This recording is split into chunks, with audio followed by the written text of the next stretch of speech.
فيا عباد الله اتقوا الله حق تقاته ولا تموتن إلا وأنتم مسلمون. ثم قال الله تعالى في القرآن الكريم: أعوذ بالله من الشيطان الرجيم. بسم الله الرحمن الرحيم. إن عدة الشهور عند الله 12 شهرا في كتاب الله يوم خلق السماوات والأرض منها 4 حرم ذلك الدين القيم فلا تظلموا فيهن أنفسكم. فقال الله تعالى: سبحان الذي أسرى بعبده ليلا من المسجد الحرام إلى المسجد الأقصى الذي باركنا حوله لنريه من آياتنا إنه هو السميع البصير. فقال الله تعالى: قال رسول الله صلى الله عليه وسلم: لا يحل للمسلمين يخرجوا رعاف فوقه 3. صدق الله العظيم وصدق رسوله النبي الكريم ونحن على ذلك من الشاهدين والساكرين والحمد لله رب العالمين. Kaum muslimin, para tamu Allah, jamaah Jumat rahimakumullah yang dirahmati oleh Allah Subhanahu wa taala. Dalam kesempatan ini kembali rasa puji dan syukur kehadirat Allah Subhanahu wa taala dengan mengucapkan alhamdulillahi rabbil alamin atas segala rahmat dan nikmat yang telah Allah berikan kepada kita sampai saat ini. Salawat beriring dengan salam juga kita tidak bosan-bosannya dan tidak henti-hentinya untuk selalu berdoa kepada Allah. Kita tujukan kepada Nabi kita Muhammad sallallahu alaihi wasallam. Kita tuangkan dengan bentuk ucapan Allahumma salli ala sayyidina Muhammad wa ala ali sayyidina Muhammad. InsyaAllah dengan kita selalu bersyukur kepada Allah dan berselawat kepadanya, junjungan kita itu yang kita harapkan adalah ridha Allah dan ampunannya dan sekaligus syafaat dari Nabi Muhammad pada hari kiamat nanti. Amin ya rabbal alamin. Kaum muslimin, para tamu Allah yang dirahmati oleh Allah Subhanahu wa taala. Sebelumnya khatib mau berwasiat untuk kita bersama, yang terutama adalah untuk khatib sendiri. Dengan wasiat, marilah kita sama-sama meningkatkan iman dan takwa kepada Allah Subhanahu wa taala. Kaum muslimin, para tamu Allah, jamaah Jumat rahimakumullah yang dirahmati oleh Allah Subhanahu wa taala. Hari ini tanggal 3 Februari 2023 Masehi dan bertepatan 12 Rajab 1444 Hijriah. Oleh kerana itu, kita sekarang sudah berada dalam bulan Rajab, bulan yang mulia, yang dimuliakan oleh Allah, bulan yang agung dan diagungkan oleh Allah Subhanahu wa taala.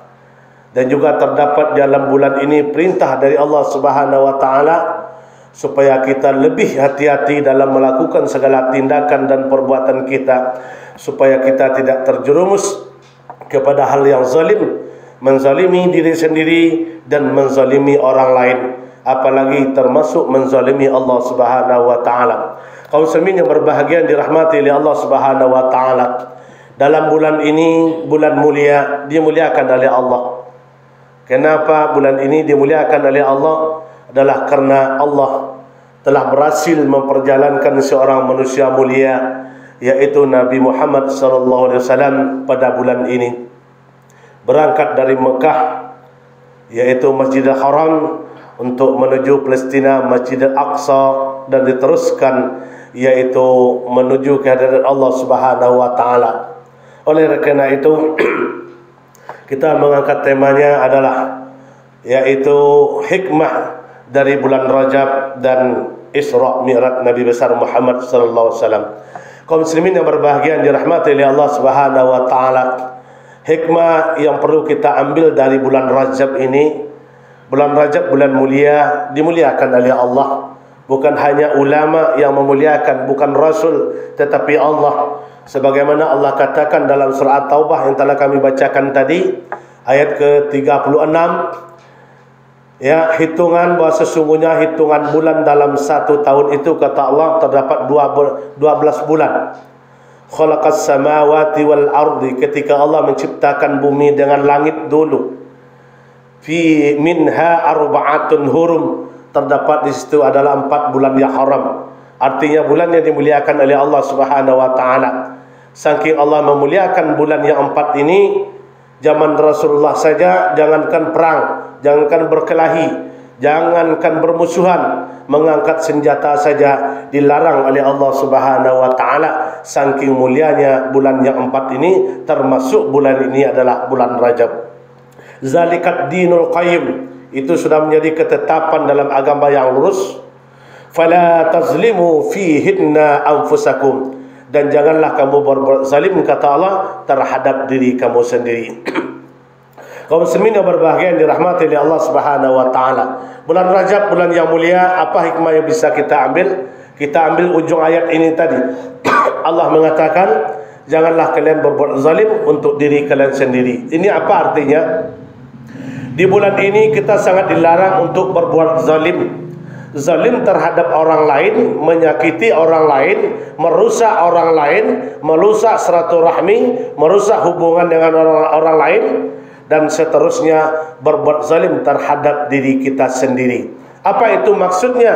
Bulan ini bulan mulia. Apapun yang kita lakukan, amal ibadah, ya amal soleh berupa salat atau puasa atau amal-amal sunnah lainnya yang kita lakukan pada bulan ini, maka nilainya sangat tinggi di hadapan Allah Subhanahu wa taala, dan insya Allah bisa akan mengangkat kemuliaan kita di hadapan Allah Subhanahu wa taala. Tetapi sebaliknya, kalau sama aja bulan kemarin dari bulan ini, ya sebelum Rajab kemarin sama aja, solat dalam bulan kemarin enggak solat, bulan ini enggak juga. Dalam bulan kemarin senang judi, bulan ini masih juga, berarti sama aja. Berarti kata Allah tadi, mereka telah berbuat zalim untuk diri mereka sendiri.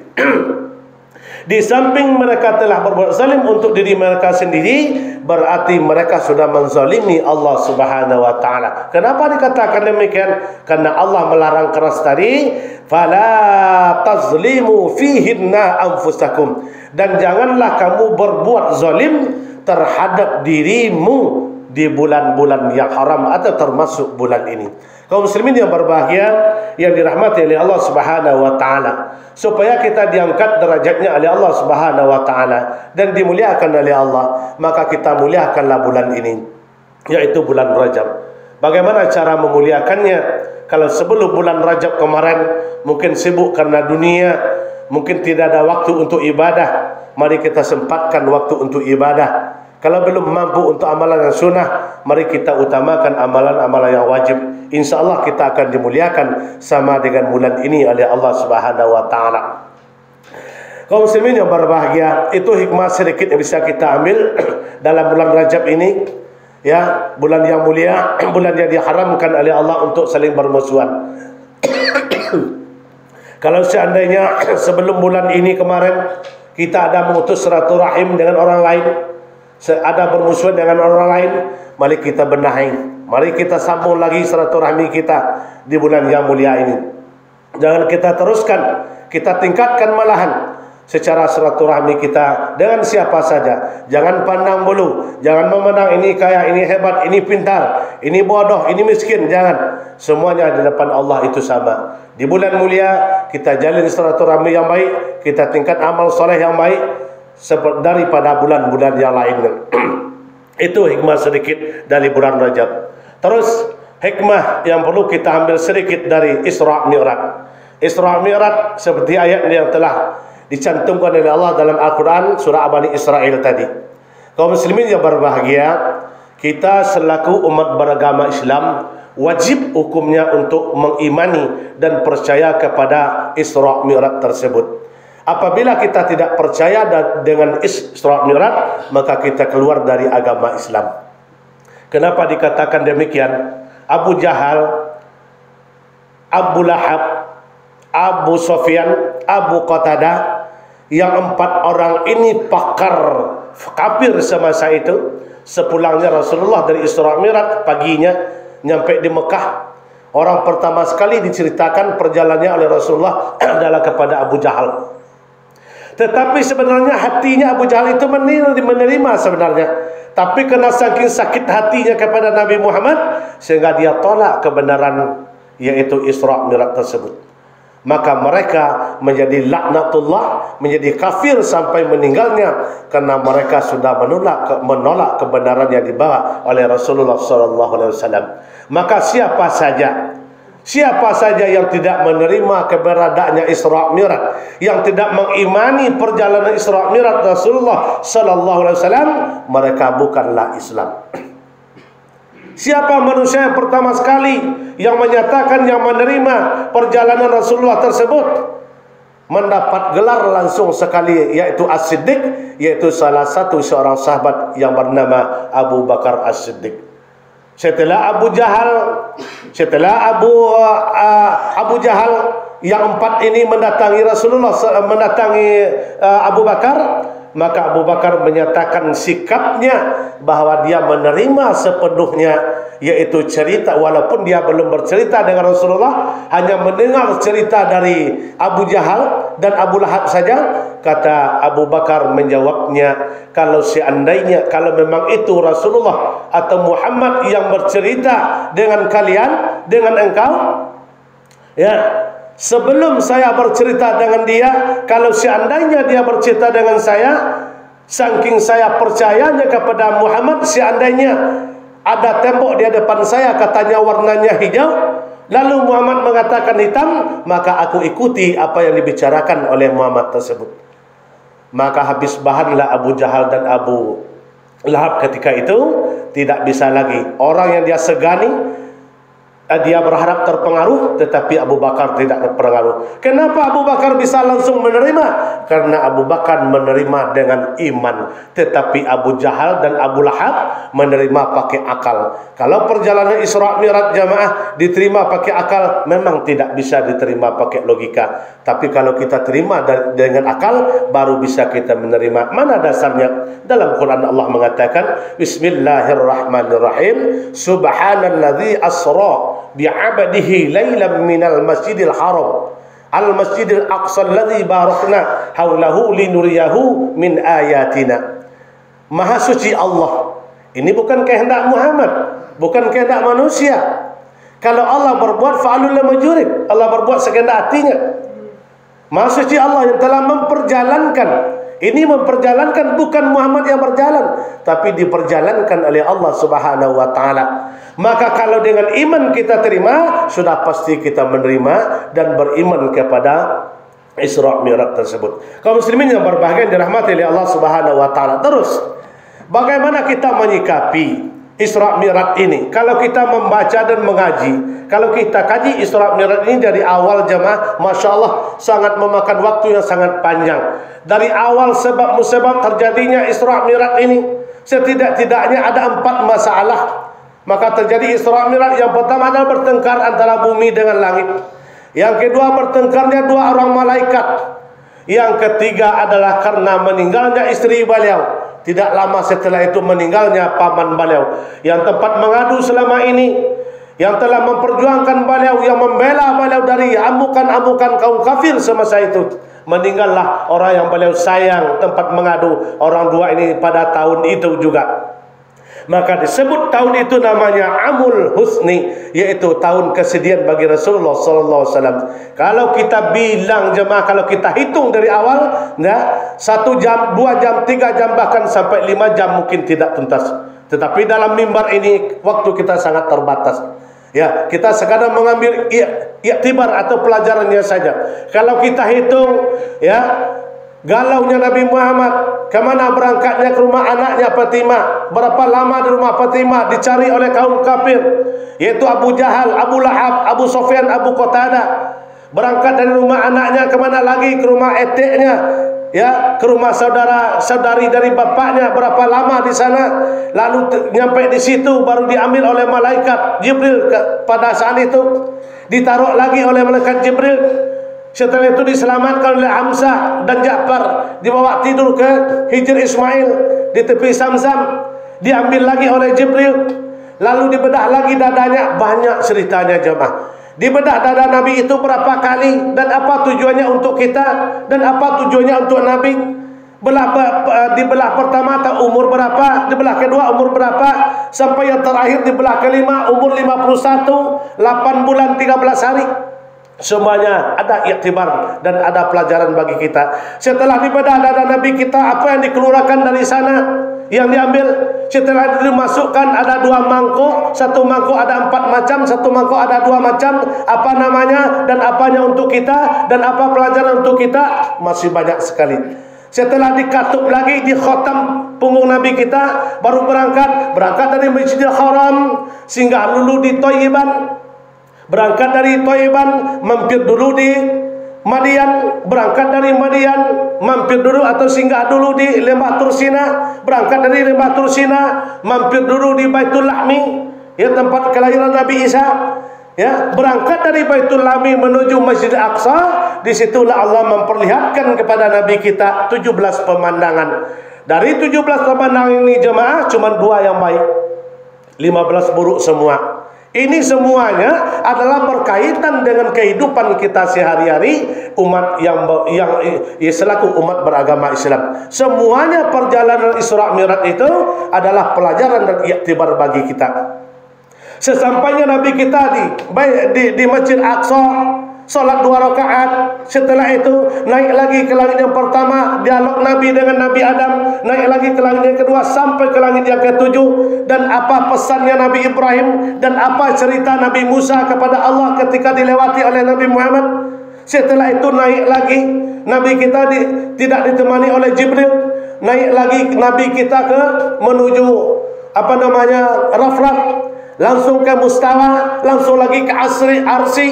Lalu Nabi kita menengok sekelompok pemuda yang sangat tampan dan sangat gagah. Lalu Nabi bertanya, kata pemuda itu menjawab, katanya, kami tidak meninggalkan 3 perkara semasa hidup kami ya Rasulullah. Maka kami sampai duduk kami di sini, makam kami, sehingga mengalahkan makam Nabi dan Rasul. Sedangkan yang paling tertinggi tempatnya adalah Nabi Ibrahim di langit yang ke-7. Ini pemuda ini di Arsi duduknya. Maka semuanya ditemui oleh Rasulullah. Setelah itu baru Nabi kita menuju tempat yang paling suci, yaitu namanya Hadrati Qudusiyah, yaitu tempat yang paling suci untuk menemui Allah Subhanahu wa taala. Jadi sangat banyak sekali jemaah berdialog Nabi dengan Allah Subhanahu wa taala sekian kali. Setelah selesai baru turun, nyampainya Nabi kita pagi ke Mekah. Bagaimana tangkapan kaum kafir, sangat panjang sekali ceritanya. Jadi yang kita ambil sekarang adalah iktibar atau hikmahnya saja. Apa hikmahnya jemaah? Sebegitu panjang perjalanan Nabi kita Isra Mi'raj dari awal sampai akhirnya, tujuannya cuma satu jemaah. Apa itu? Saking pentingnya ibadah yang satu ini, saking mulianya ibadah yang satu ini, yang namanya salat. Amalan yang lain dikirim oleh Allah melalui Jibril. Ya Jibril, ya Allah, ini berikan kepada Muhammad, ya, perintahkan Muhammad untuk puasa. Ya Jibril, ya Allah, ini kirimkan pada Muhammad, ya, lakukan, perintahkan Muhammad untuk melaksanakan solat sunat. Ya Allah, ya Jibril, ya Allah, ini kirim pesan sama Muhammad, ya, sampaikan, suruh dia untuk bersedekah. Ya Jibril, ya Allah, tolong sampaikan ini pada Muhammad, ya, suruhkan Muhammad itu untuk selalu berimpak. Semuanya amalan-amalan itu dikirim oleh Allah melalui Jibril untuk menyampaikan kepada Nabi Muhammad. Tetapi berbeda jemaah, yang satu ini yang namanya salat itu langsung berhadapan kesempurnaannya Allah memberikan langsung kepada Rasulullah sallallahu alaihi wasallam. Maka oleh kerana itu jemaah, mari jangan kita sia-siakan. Mari kita ambil ini, kita genggam yang kuat, yang kuat-kuat sekali. Jangan kita lepaskan supaya kita hidup selamat dunia dan akhirat. Bagaimana perjuangan Rasul kita untuk menyempurnakan solatnya 5 waktu ini? Kita tidak berjuang lagi, cuman kita melaksanakan. Maka oleh kerana itu jemaah, iktibar atau pelajaran atau hikmah yang bisa kita ambil, marilah kita tingkatkan amal soleh kita. Yang terutama adalah masalah salat yang 5 waktu ke depannya. Sesibuk apapun itu pekerjaan kita jemaah, jangan kita jadikan topeng kerja. Jangan kita jadikan topeng popularitas, jangan kita jadikan topeng masalah harta, jangan kita jadikan topeng masalah keluarga untuk menutup kekurangan kita kepada Allah Subhanahu wa taala dan untuk menutup keingkaran kita kepada Allah Subhanahu wa taala. Kenapa? Satu pun Allah tidak akan menerima alasan kita. Sibuk karena mengurus keluarga, tidak diterima. Sibuk karena mengurus kantor, tidak. Sibuk karena kerja, tidak sama sekali. Apapun yang kita kemukakan kepada Allah, kalau kita telah melalaikan dan meremehkan salat 5 waktu, satu pun tidak akan diterima oleh Allah Subhanahu wa taala sepanjang alasan itu tidak syar'i, tidak ditentukan oleh Allah dan Rasulnya. Kaum muslimin yang berbahagia yang dirahmati oleh Allah Subhanahu wa taala. Mungkin itu saja, sedikit itu hikmah yang bisa kita ambil kalau kita baca. Sangat lama sekali pemandang yang 17 ini tadi, cuma 2 yang baik, 17 15-nya yang buruk ya. Kita baca satu saja yang buruk itu. Ya, Nabi kita menengok yaitu sekelompok laki-laki yang jalannya kayak orang mabuk minuman keras.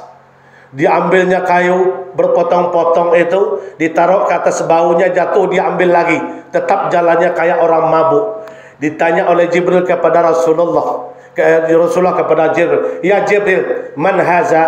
Itu siapa ya Jibril? "Ya Rasulullah, ya Muhammad, haza li ummati." Itu umat engkau Muhammad. Ya Jibril, apa itu pekerjaannya? Kok sehingga dia tersiksa semacam itu? Padahal dia tidak sanggup sebenarnya membawa beban itu, tapi dia pikul juga, dia ambil juga.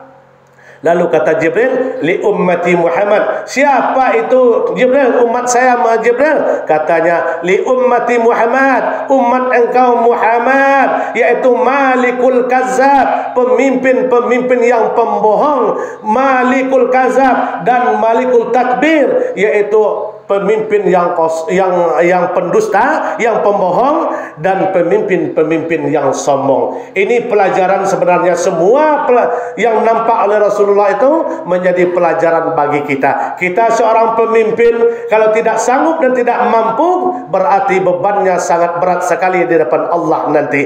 Pemimpin dalam keluarga, kalau kita tidak bisa mengarahkan dan mendidik keluarga kita kepada jalan yang benar, yang dituntut pun juga kita nanti. Jalannya kepoyongan dan membawa satu beban, padahal dia tidak kuat tetapi dia ambil juga. Begitulah sampai seterusnya masalah pemimpin ini. Apalagi pemimpin tingkat atas lagi jamaah. Menjadi pemimpin itu paling lama 10 tahun jamaah, itu 2 periode. Kalau tidak 1 periode out. Paling lama 10 tahun, tapi azabnya selama-lamanya di depan Allah Subhanahu wa taala. Apalagi yang dia dapatkan secara curang, tidak sesuai dengan aturan agama, manipulasi, mengkambing hitamkan orang, merugikan hak orang lain, maka ini na'udzubillah min zalik. Cuman enak mencicipi 5 tahun, tetapi sengsaranya selama-lamanya di depan Allah Subhanahu wa taala. Kaum muslimin yang berbahagia yang dirahmati oleh Allah Subhanahu wa taala, mungkin itu saja. Mudah-mudahan kita bisa mengambil hikmah dari bulan Rajab ini, kita tingkatkan amal soleh, bisa mengambil